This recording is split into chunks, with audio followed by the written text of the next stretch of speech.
As I'm sure most of you have heard, the Bigfoot community is mourning the loss of one of the giants in the field, Dr. Jeff Meldrum, who passed away on September 10th, 2025.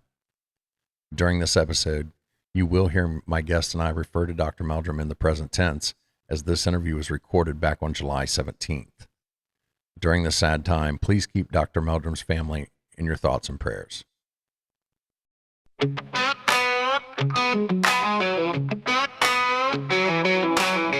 Out in the woods, shadows creep slow. Footprints deep where no man should go. Cold winds howl through hollers and brooks.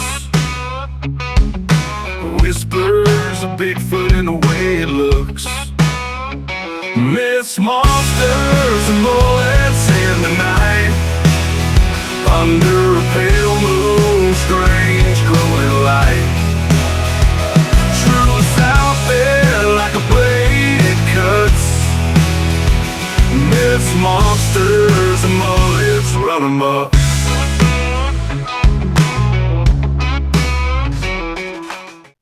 What's going on, guys? Welcome back to Myths, Monsters, and Mullets. If you have a paranormal encounter you'd like to share and you'd like to be on the show, you can email me at mythsandmullets@gmail.com. That means if you've seen Bigfoot, maybe you saw a UFO, maybe you've got ghosts in your house, anything weird, I want to hear it. mythsandmullets@gmail.com. As you all know, all my new episodes drop on Wednesdays. But if you'd like to hear them a few days early, all you have to do is head over to Spotify, become a subscriber there, and for $2.99 a month, you'll get early access to all the episodes before everybody else. Once again, I want to thank everybody for all the support you guys have been giving me. It's been great. We've hit 1,000 subscribers over on YouTube. Really do appreciate that. If you haven't yet, make sure you've hit that subscribe button, like a show, comment, tell a friend. That's the only way we can grow. Maybe we can get to 10,000. As you all know, all my new episodes drop on Wednesdays. But if you'd like to hear them a few days early, all you have to do is head over to Spotify, become a subscriber there, and for $2.99 a month, you'll get early access to all the episodes before everybody else. Don't forget, October 4th, the Ohio Bigfoot Jamboree in Ada, Ohio. I'll be there. Nevermore Hollows, Drunken Cryptids, Chumming with the Spirits, so many podcasters, so many vendors. It's going to be a great time. A lot of good speakers. It's all put on by Cryptids of the Corn. That's Ada, Ohio, October 4th, the Ohio Bigfoot Jamboree. I hope to see you out there. Tonight's episode is a good one. We have Jeff Davis on the show. I met Jeff up at Beachfoot back in July, where he was a speaker, and we struck up a pretty good friendship. So be expecting to see a lot more of Jeff on the show in the near future. And with that, sit back, relax, and enjoy the show. Welcome back to Myths, Monsters, and Mullets. I am your host, John Methencamp. On tonight's show, we have somebody that I met in Oregon at Beachfoot. Jeff Davis, how are you today? I am doing great, John. How are you doing? I'm doing all right. All right. I'm starting to get like a summer cold, I think. And those are the worst. So I may have to mute my microphone every once in a while to cough. But but yeah. So Jeff, we met out at Beachfoot. You were one of the speakers. Why don't you tell everybody a little bit about yourself? Sure. As my ex-wife said, that's my favorite subject, which is probably why she's my ex-wife. No, I also promised her when I make ex-wife jokes that I will then go backward and say, that's not true. That's not true. She was a better wife than I deserved. So I felt really privileged to be not only attending, but to also be asked to be a speaker. It's funny. If you look on paper, and I'm not, by no means am I one of these people who says, if somebody has degrees, I will trust their word over somebody who is a self-taught student. I think some of the best researchers in the paranormal field, but in science too, are self-taught. And so if you look at me on paper, some people can be impressed. I have a bachelor's in anthropology and a master's in archaeology. And as far as cryptozoology goes, I spent many, many years working as a field archaeologist and a research archaeologist for the U.S. Forest Service, mostly in the Cascade Mountains. I worked out of a ranger district in Stevenson, Washington. I also worked for the Mount Hood National Forest. And at times I worked for the Umatilla National Forest, Umatilla, Oregon. Some people associate that with watermelons and Basque sheep herders, all good things. And so the other thing is that a lot of academics in talking about cryptozoology and paranormal just means something, a field of study that people don't consider normal, right? It's science that's before science. And so a lot of people with these degrees don't want to go on camera talking about stuff. And I got broken of that fear a long time ago. So oftentimes I do end up going on some TV shows having to do with the subject and talk about history because I'm not afraid of ridicule. I've kind of passed that stage. So, well, I'm wearing a fake mullet, so we're on the same page. When I first met you, I wasn't quite sure, and there's this whole thing of don't be rude and ask. Sometimes I do channel my parents. Yeah, I only wore it the first day because I wanted to make my point. I was there for Myths, Monsters, and Mullets, but then Todd put on his mullet hat too. yeah, I promised him one a few months back, and I was like, I just kind of dropped it. I didn't bring it up anymore because I knew I was going to bring him one to Beachfoot. Yeah, and and what I talked about was something I generally, believe it or not, don't get a chance to do. Is I talked kind of research mode everywhere across the world, but more so North America, where we have Bigfoot research groups, many of whom are self-taught. And they're out there doing their studies, doing their experiments and things like that. And all too often, I'm sure you, doing all of the interviews you have people come on and say, well, I want to speak with authority according to legend, or many people believe, but they aren't able to actually say who these many people are. What is the source? Where did this writing come from? And so I talked about here in the Pacific Northwest, some of these early pioneers who showed up 1840s, 1850s, and that's when the native people were still living their traditional lifestyle. And they asked them questions and wrote stuff down. It's called ethnography. So there I was, able to access ethnographies and dictionaries and not translated documents, but some of these early explorers gathered legends and wrote them down. They get published, and that's true all across the country. And so I was just trying to stress for everybody there, wherever you're coming from across the country, Arkansas, Missouri, I guarantee you there was some nosy Parker in the 1840s and 50s asking the native people about their legends. It's just a matter of finding them. And I was also trying to get it across that don't be intimidated by people with university degrees. We all put our pants on the same way. Well, no, we don't, do we? Not anymore. But that's a political talk show. I mean, I usually have my wife hold them, and then I just jump into them. Then you get people, when they put on their shoes, they put on both socks first, then the shoes. Other people put on one sock, one shoe, second sock, second shoe. That last way sounds like weird. See?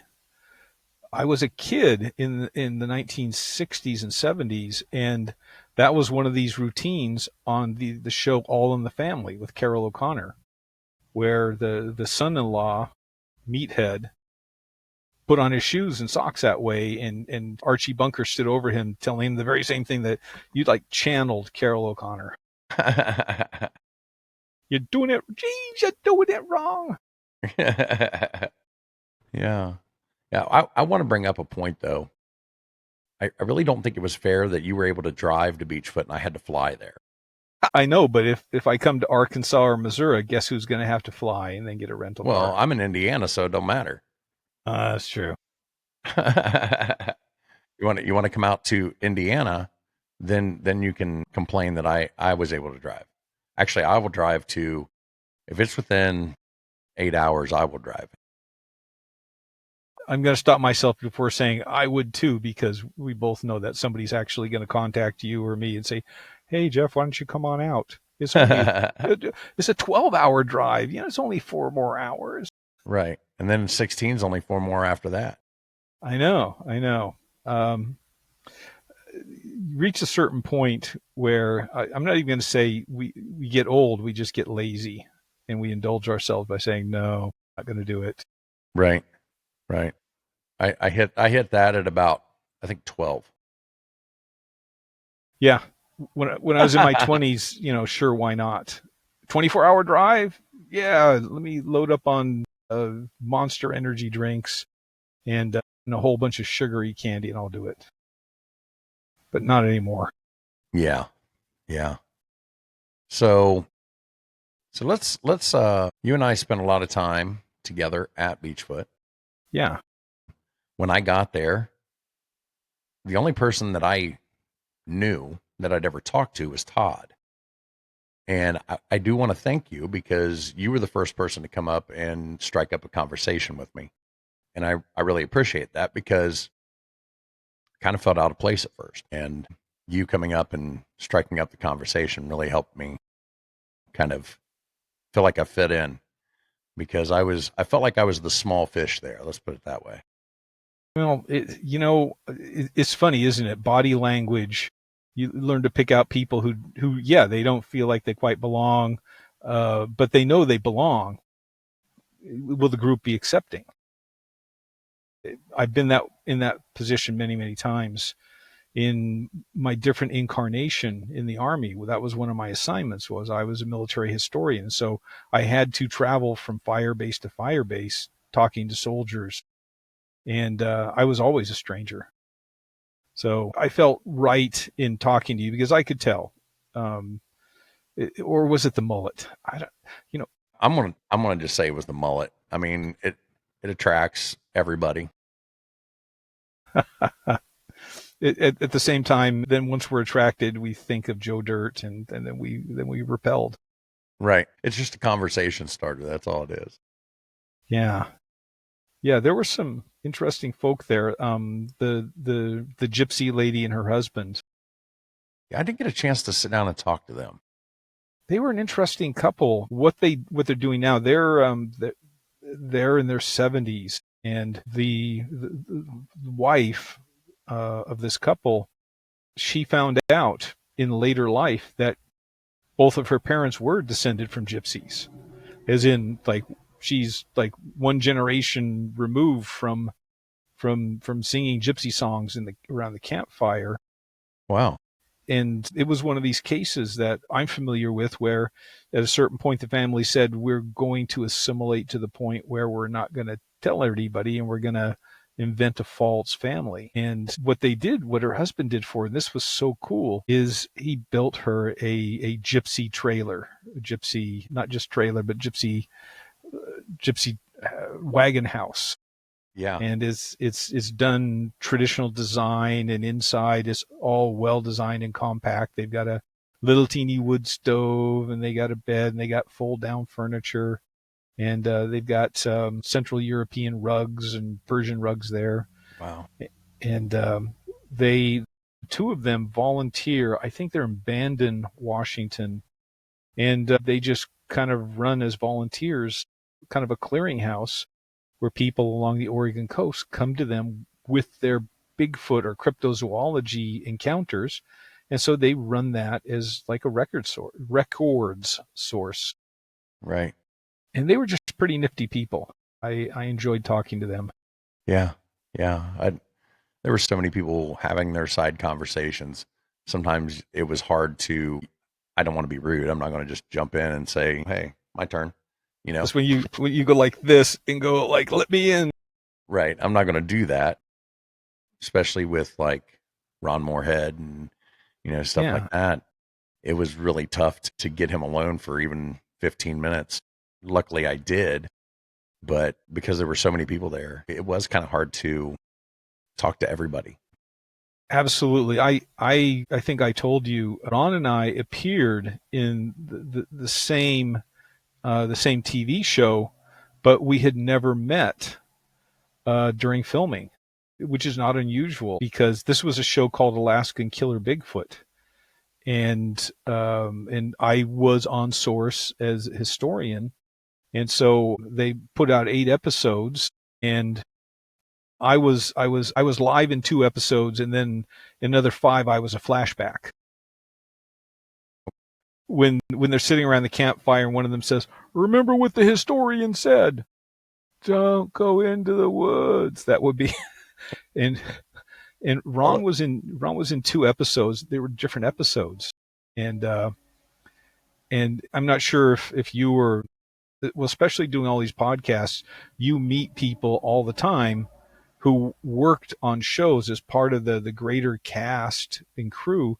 Yeah, they never had a chance to meet or be Right. in the same episodes together. Yeah. And the other thing that was really nifty is when I first met Todd, it was at in a neutral setting. We were at somebody else's cryptozoology event, and so I published books on the paranormal, and so Todd was wandering around. I'm not sure if he was a speaker or he was just there as a participant, and he stopped by, and I didn't know who Todd was. And so, but he was a veteran. We were both veterans. And so we struck up a friendship from there. And a year later, he contacted me and said, "Hey, would you be a guest speaker?" And so I was happy to come out and not have to drive 8 hours. Right. You got to go home and check on your cat. I did. For those who are curious, I have a black and white cat. Her name is Ping. And she's my last connection with my father, who has passed on. She was his cat. And when he couldn't take care of her, I adopted her. She had been sick recently, several days at the vet, to the tune of about $2,000, $2,500. So I had to check on her, if nothing else, to protect my investment. Right. And yeah. but so how did you get into the paranormal? Well, my interest in the paranormal starts when I was a kid. And I'm sure something like this happened to you too. You saw a certain movie, even as a kid, that had such an impact that it kind of, warped me. Do you remember the old 1930s movie, The Mummy, with Boris Karloff? Boris Karloff, yeah. Yeah, and he's only in mummy makeup for about 2 minutes on screen. The rest of it, he's heavily made up, but he's a dried up animated skeleton mummy. And the movie deals with what to me is like an 11 or 12-year-old when I first saw it, the concepts of reincarnation, magic, ancient history, archaeology. You got kind of all combined into one experience. And it affected me. I went on to become an archaeologist, among other things. And the study of mythology and the traditions of magic, they're all part of anthropological studies. And so that got me interested. And I remember even when I was like 13 or 14 years old, I would go to the library and I would go to the adult book section, and metaphorically I haunted the metaphysical section for the next ghost book that came back from being on loan. And by adult, you don't mean the one behind the curtain. My library in Vancouver, Washington didn't actually have that kind of a book section. I don't know about your Indiana, I don't know. Oh, it wasn't an adult bookstore. Okay. Totally different bookstore. Gotcha. No. That came later. That came my first 3-day pass from the Army, but that's another story. Yeah, well, we're going to try to keep it PG. Yeah. So you start reading the books and Yeah. Um, and that also was kind of a shaping. When I research and write a book, what makes a ghost story interesting to me, and this I'd say this also is a collection about Bigfoot or other critters or legends. What makes it interesting isn't the phenomena itself.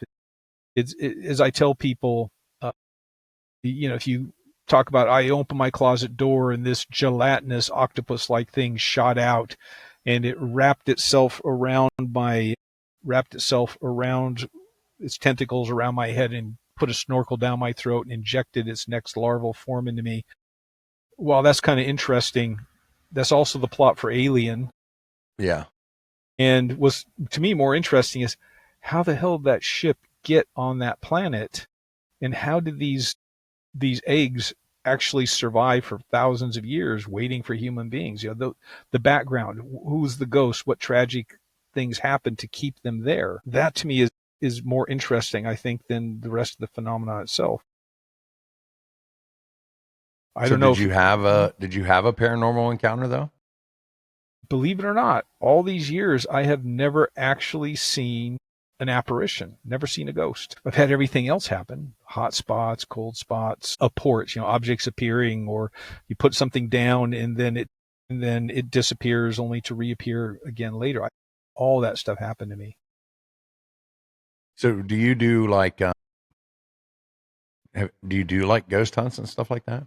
Well, yeah, I do. It's one of these things where I do it as scientifically as possible, which means notes, taking lots and lots of notes and multiple visits as a process. So I don't do it very often because it's just really time consuming. And I owe a responsibility to the property owners to actually give them a written report. Right. I'm sure you've encountered people.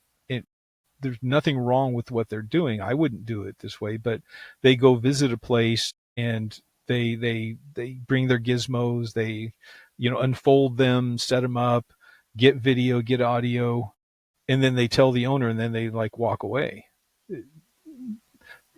That's okay. I mean, you're not hurting anybody, but I was just raised, if you're going to do something like that, document it. Yeah. Yeah. And because it's so time consuming, I don't do it very often. I will, when I'm researching a book, I will go visit people. I will gather their histories and gather known conventional history on a location. And I save records. I had a research request yesterday. I've got 1, 2, 3, 4. I've got 6 filing cabinets of paper at my house. Oh.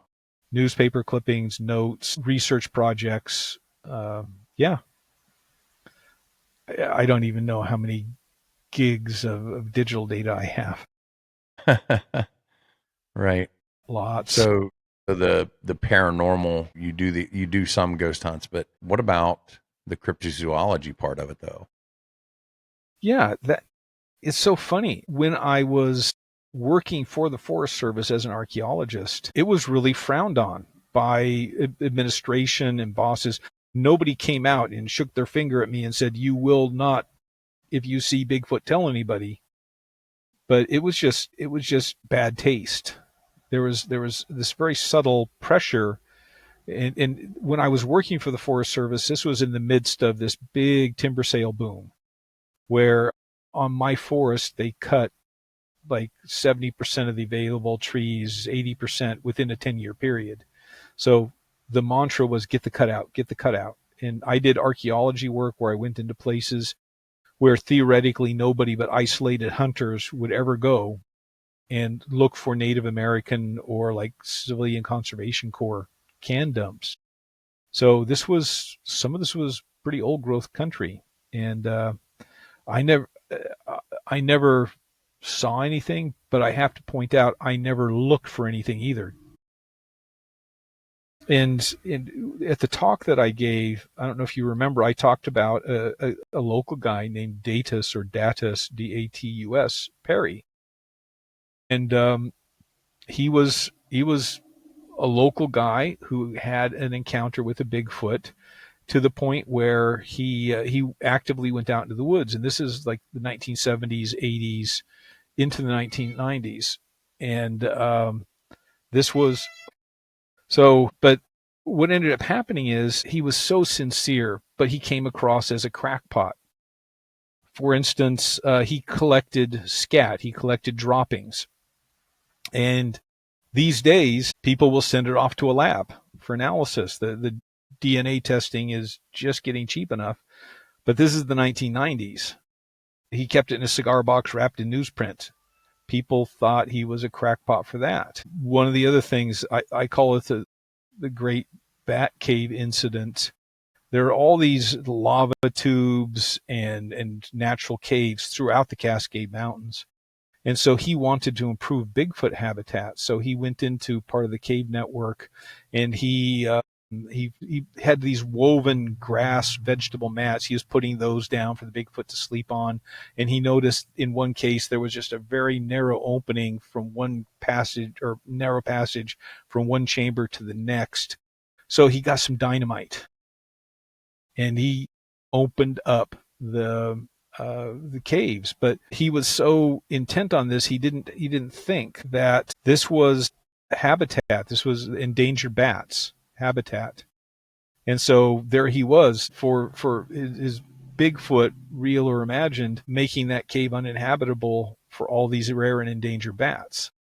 Wow. So, and it turned out that his stepdaughter, I think, was one of the management at my Forest Service office. So, and you know, and people treated her differently for a while after that. Well, that's not fair. No, but this is part of that subtle negativity that again. Well, yeah, I get what you're saying, because, you know, at work I'm the crazy Bigfoot podcaster. Yeah, when I was when I was on active duty, I was the archaeologist who did Army stuff. When I was working for the Forest Service, I was the Army guy who did archaeology stuff. It just was. That was just part of the reality of it. Yeah. So you've never seen Sasquatch before? No. Although my dad had kind of a peripheral experience not too far away from where I live now. Is shut down, but there was an Army training camp called Camp Bonneville.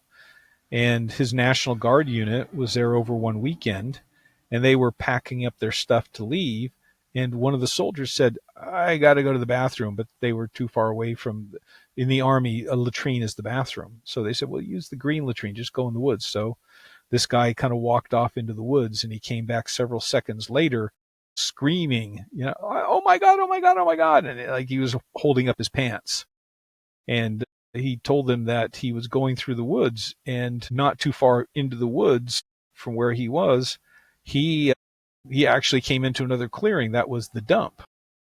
And he saw some kind of reddish brown critters like going through the trash heap, and he thought it was bears. And then he stopped and got a closer look at them, and they stopped and looked at him and stood upright, and they were not bears.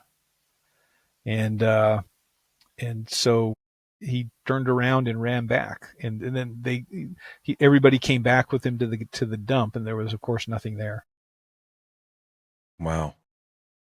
So It's been a while since I've watched Alaskan Killer Bigfoot. Let's talk about that a little bit. Sure. How did you end up getting involved with that? Yeah, it was one of these things. I really enjoy working with a lot of these professional film crews, because they're because it's a tight business. It's kind of cutthroat. If you're not good, you don't get hired back a second time. So all of them are good, and they're all used to adapting to changes and things going wrong, and pulling things together when an ordinary human being would just throw up their hands and walk away. It's very much like some of the best military units I ever worked with. So I have been on a show called The Dead Files, which is a ghost hunter show. I was 8 episodes. And one of the director producers, his name is Brian Niffel. He split off from the production company and started working with another one. And he actually contacted me and said, Jeff, I really enjoyed working with you. I've got a new project. We're breaking new ground on this subject, and we need a historic researcher. Can you kind of join the team for not very much money? But you and a lot of people in the podcasting audience and podcasters know it's not the money that draws you to it. It's your interest. If you get gas money, Wait. There's podcasters that make money? I met one once. At least to hear him tell it, he makes money. Huh. Wow, maybe there is a future in this. Or you're doing it wrong, man. Go to podcaster camp. Wow. But Brian and I was in. I was engaged by the story. This verifiable through historic facts. There's a Wikipedia page about a place called Portlock, Alaska, also known as Port Chatham. Now, the Wikipedia page includes citations about things that happened there as part of the show. Now, like anything else, whoever did the Wikipedia article has some research that suggests things aren't true.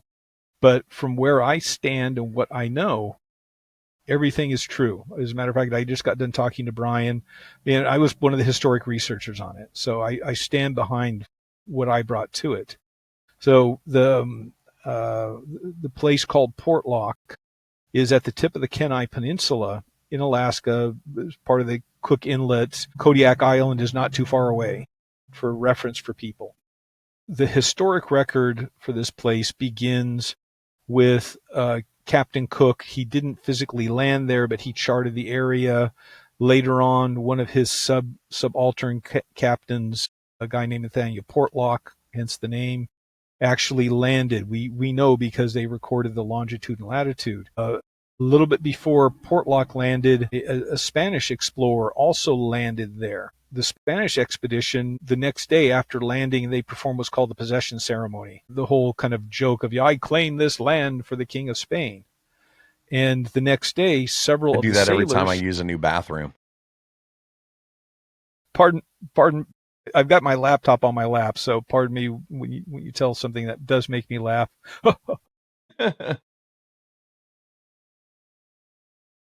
Lost several sailors over the next couple of days, to the point where the crew was depleted and they cut the expedition short and sailed back down to California. Now, Portlock himself didn't die, but they had some odd things happen. And see, these explorers actually published their journals. I mean, that was how they actually came up with funding for the next expedition and to pay the bills when they got home. So Portlock himself records some oddities in the area.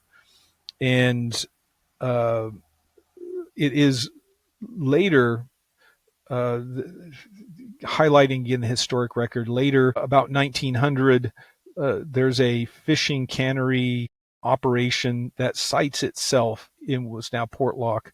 And over the next 4 decades, especially during World War II, they expand operations. And in this later 40s, they have about 24 workers off duty, go up into the mountains to hunt. They don't come back. Or if they do, they find their bodies washed down into the lagoon in the harbor for the town itself. And the native people started talking much, much louder about Nantanac, the spirit of the woods. Things got so bad, they had rocks and logs rolling down from the mountainside into town and banging on people's houses. And just overnight, there was this group consensus. They abandoned the town overnight. The only one left behind was the postmaster. He had to wait for word that he could shut down the post office. And effectively, the town was abandoned after that. And so it's still owned by a tribal corporation. And they, in air miles, they're not too far away. But anyone who think about Alaska in like 10 or 15 air miles, if you're going to travel overland, it's a lot, it's hours and hours, if not days travel. And so the only way to get there is by boat. And people have landed there. As a matter of fact, Somebody doing a YouTube search will find numerous people who claim to have been to Portlock, or they charter a boat and then they jump off the boat and they stand on the beach and film themselves with a selfie stick, and then they run and get back on the boat because they're trespassing. The land belongs to the tribe. Now, the tribal entity in Nantanac, they're slowly outgrowing the actual land that they own.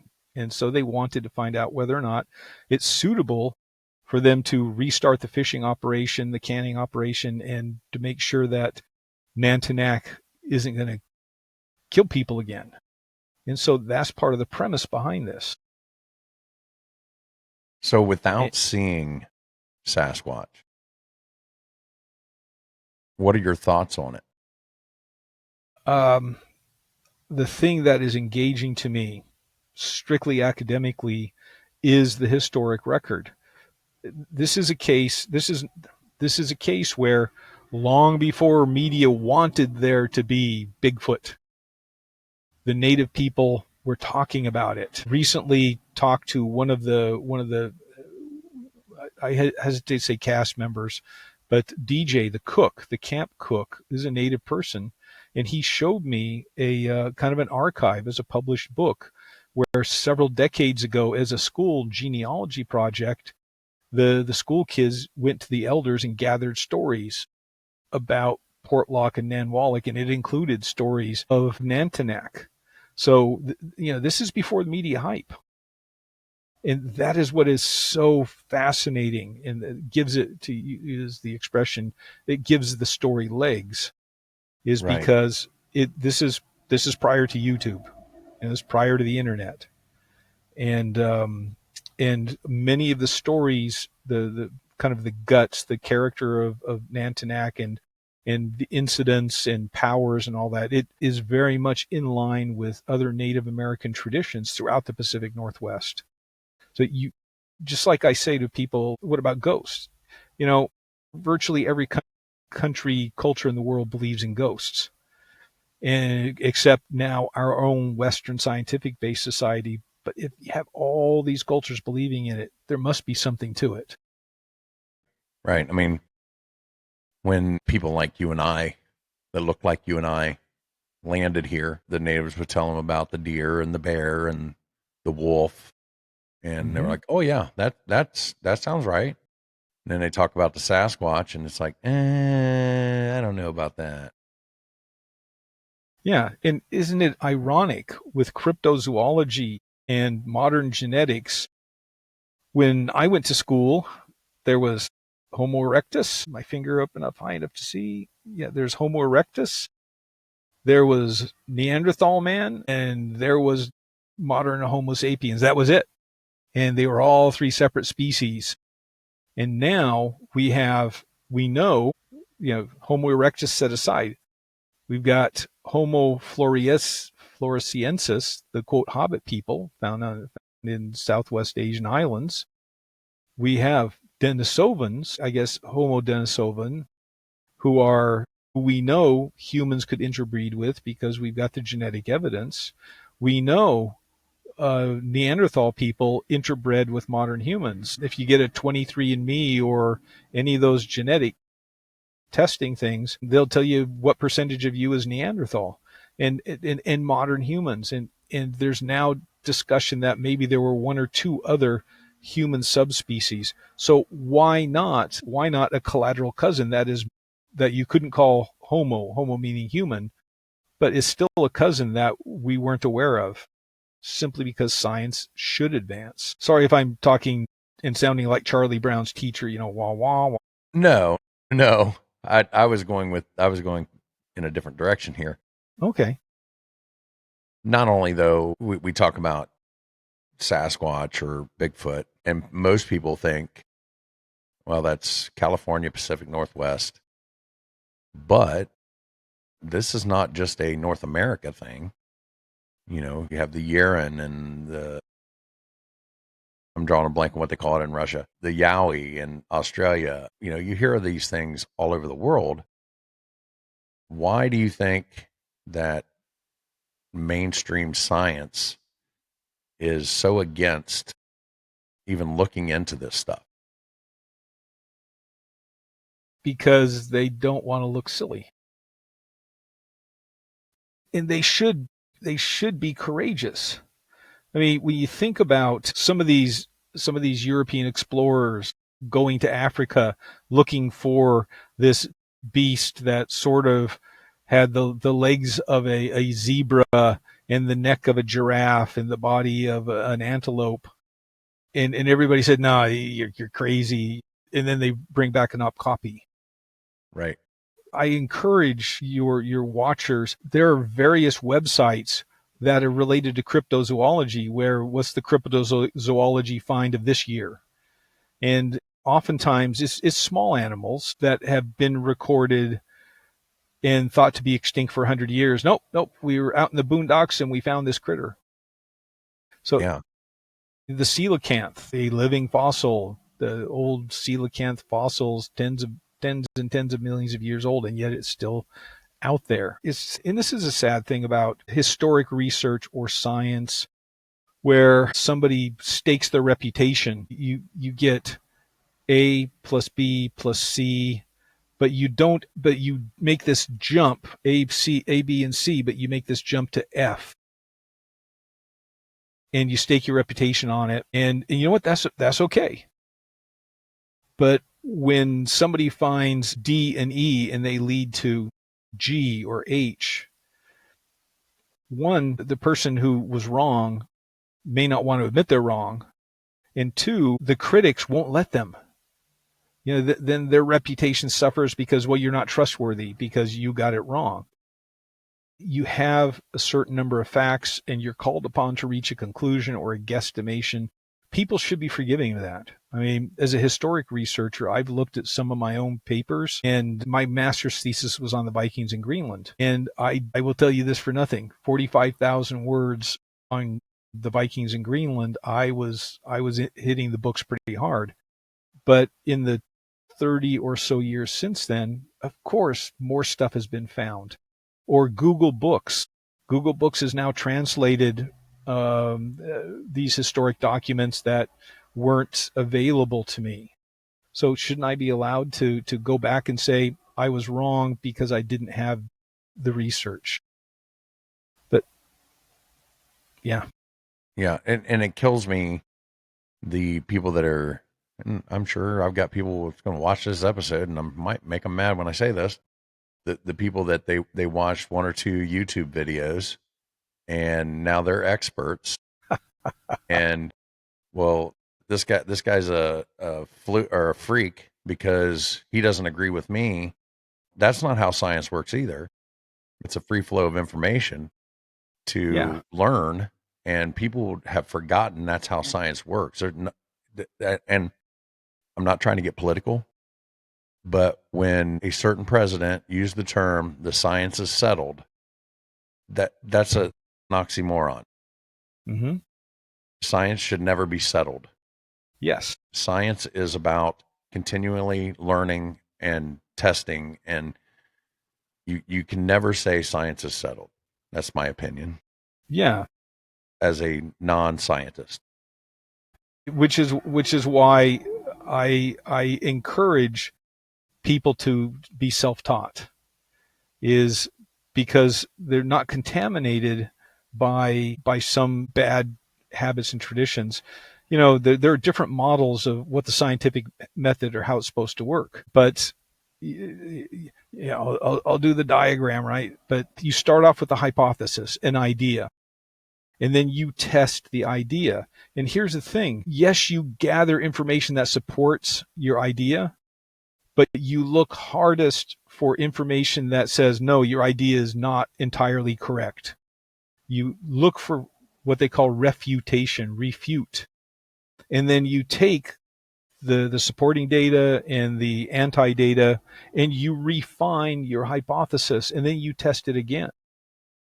And when you have people who, for whatever the scientific question is, who say, we're not going to do any more about this because it's an emergency or we don't have any money, that's one thing. But when they actively stop other people who have money or have the time from testing, that's just wrong. Right. And you see, and I see this, and I'm not not a scientist, but I see that with when it comes to even cryptozoology and stuff like that. People, whether it's shaming or making sure that that funding's not available to do that, to do any kind of investigation or scientific studies, you know, that's wrong. If you call yourself a scientist, you should welcome ideas that are outside the box. Absolutely. If nothing else, just entertain it for the with the comedic value. Because Well, you know, you don't get a group of people who if not believe something, at least are willing to discuss it without there being something to it. Same thing about how many cultures across the world believe in something like Bigfoot. Must be something to it. Believe in ghosts. Let's look and see what there is to it. This is what stops some university people. I'm sure almost everybody who's watching this knows the name Jeff Meldrum. And Jeff Meldrum is a tenured college professor, anthropologist, PhD, professional papers and all that. And he is one of these people who's willing to entertain the idea that Bigfoot is real. Not every Bigfoot reported is, but he's willing to do that. And he suffers a little bit from that. But he inherited that mantle from a guy named Grover Krantz, who was a professor at Washington State University. This is back starting in the 1970s. And so he paid an academic price for being open to that. I remember I went to Northwest anthropology conferences, and there was almost always a symposium about Bigfoot and hominids. In Russia, he reached out to Russian academics about Bigfoot. And my boss kind of shrugged and said, oh, they're just doing this as a favor to Grover because he just got tenure. But that was the way they phrased it. Wow. So things have come a long way. If not acceptance, toleration.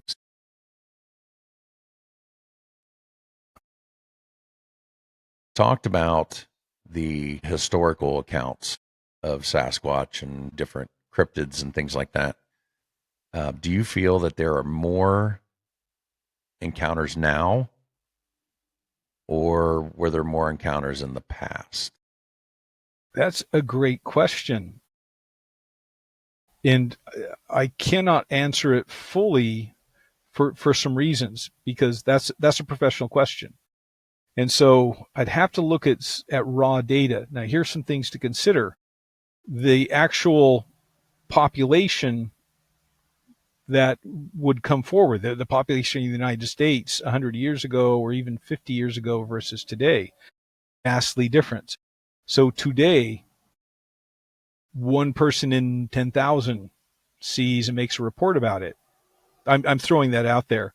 So what if it had the same proportion, 1 in 10,000 50 years ago?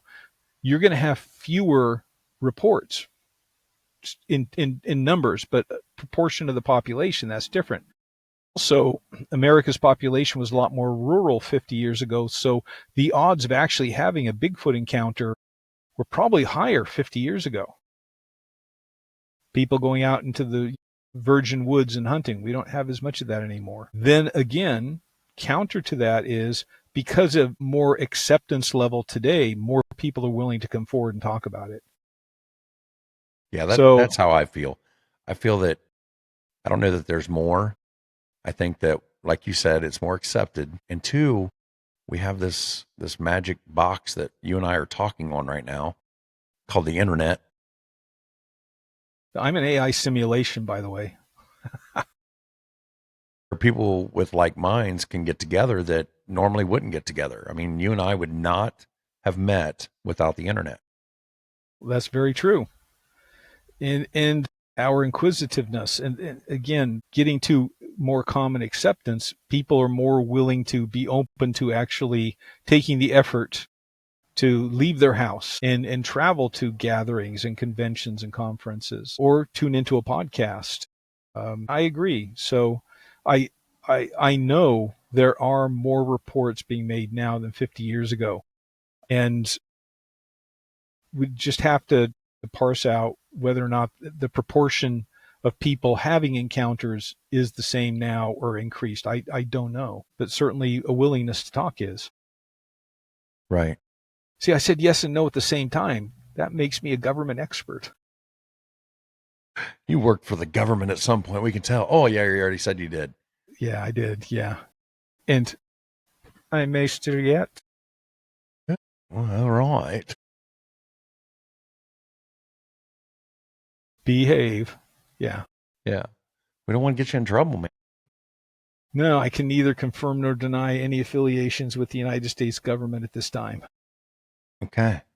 That's a very political answer.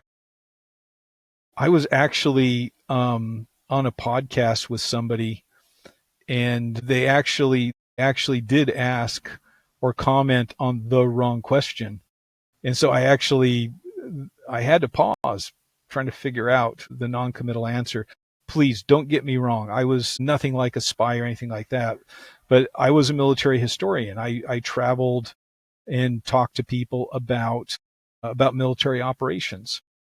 And at the time and now, these interviews are classified mostly because it's protecting people's names.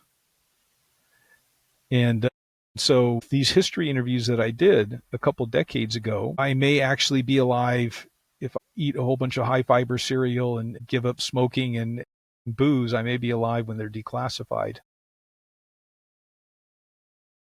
But we're not doing that. No, I'm not giving up the booze.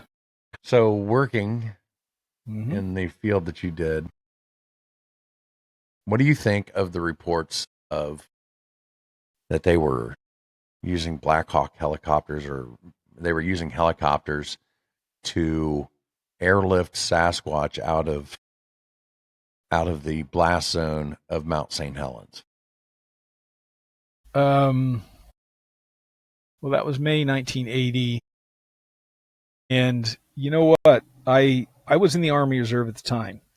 And I was to the southwest of Mount St. Helens. As a matter of fact, I was at this same Camp Bonneville place I talked about a little while ago, my dad's encounter. And it's in kind of a bowl, a mountainous bowl. We didn't even hear the blast. We didn't see anything. We didn't see the 90,000 foot high cloud because the hills and the trees were in the way. When we left, we saw it. And that's another one of these weird phenomena where you have this blast and the sound travels so fast that it's like there are dead zones where people never heard it. Getting back to your question, I had friends in the National Guard who they activated the National Guard units and put them in trucks and sent them northeast of Mount St. Helens and into Mount St. Helens. And depending on how you want to feel about this, nobody reported seeing any Bigfoot. There were really sad reports. There was, after the explosion, there was a pyroclastic flow where the lava was actually a gas. And one person I remember talking about, there was a herd of elk that were just like standing out in the open. And he got really close to them, and then they like realized there's a human here, and they turned and ran away. And the other half of them was bald, where the pyroclastic flow was on one side, and it burned off all their fur on one side. And they were blind on that side too. And so there were these horrific things. There was somebody else was talking to me about how the water was boiling. The streams were all full of steam, and the fish jumped out of the water because of the heat, and then they suffocated along the stream banks. I am pretty certain, consider this, they rerouted airplanes around the volcanic ash cloud because the ash destroyed the intake for the motors.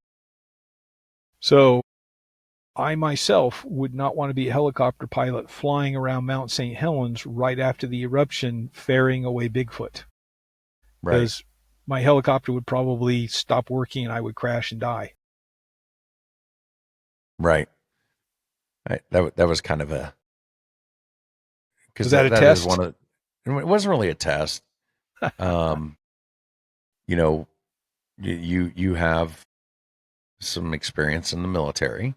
You're from that area. We're talking about Bigfoot. And that is one of the internet theories or internet stories that you hear. And I thought, who better to ask? Yeah, I like just about anything else. I'm the one, you and I are both the ones talking about being open-minded and not just dismissing stuff out of hand. But those are real considerations that must be taken into account. Right. Wow. We've been doing this an hour already. This kind of reminds me of when we were at Beachfoot. Yeah. We look up and holy cow, we've been talking for an hour. And everybody's already kind of left to go off to do 1960s karaoke music. Well, we haven't even mentioned your podcast. Yeah. Regionally, here in the Pacific Northwest, there's a broadcaster. His name is Clyde Lewis, who has his own nightly AM radio show on the Odd and Unusual. And he also hosts a podcast network called GroundZeroPlus.com. And so right now I'm actively trying to gather podcasts. It's audio, not video, to kind of plug into there. But I'm already on that network. I had a podcast 6 or 7 years ago. They're airing older podcast episodes. And hopefully by next Sunday, my new podcast will start airing. Just go to groundplusradio.com and look for it. If you want to contact me directly, my website is jeffdavisghostguy.com. I have a ghost walk business. I do personal appearances, and I research and write books on all the odd and unusual. So you can find me there. Well, Jeff, I really do appreciate you coming on tonight. We're going to have to do this again, though, because we've barely scratched the surface of anything that we talked about at Beachfoot. Yes. So maybe we can have you back in the very near future. That sounds like a great idea. All right. Well, do you have any parting words for my audience? Don't trust the establishment. He's part of it. Eh, It's smoke and mirrors. Smoke and mirrors. that's right. Well, that's how you hide the conspiracy, is within a conspiracy. Don't trust anyone over 18. I'm trying to remember all these really bad 1960s sayings. Right. I wasn't around then. Sorry. It was barely. Anyway. No, Anyway. Be intellectually honest with yourself. It's probably we're human. We will be wrong. That's about the only thing I'm 100% correct on is we're all going to be wrong. Stake your reputation if you want, but be prepared for new facts to come along, and don't be hard on yourself. All these years I was in the Army, that's like what I just said is like treason, but is so true. Right. So right. And be excellent to each other. Yeah. All right. Well, Jeff, once again, thank you for coming on Myths, Monsters and Mullets. And if you have a paranormal encounter you'd like to share and you'd like to be on the show, you can email me at mythsandmullets@gmail.com, and I'll put all the links to Jeff's show in the show notes. Till next time, I'll talk to you later. Gotta go. Bye, everybody. Shadow in the pines lurking in the dusky air. Bigfoot stomps through the woods like he don't care. Lights in the sky flash green then blue. Aliens descending with a secret or two. Whispers in the breeze, cold fingers down your spine. Ghosts in the graveyard, twisting through time. Eyes wide open in the dead of night. The myths and monsters giving one hell of a fright.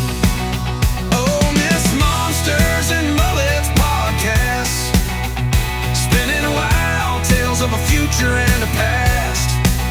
Hosted by John Methencamp, fiery soul. He takes us where the wild unknown flows.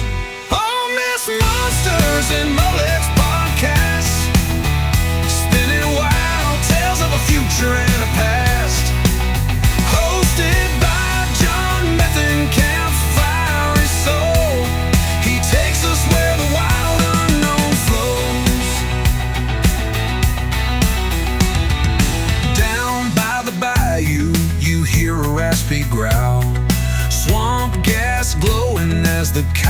towards how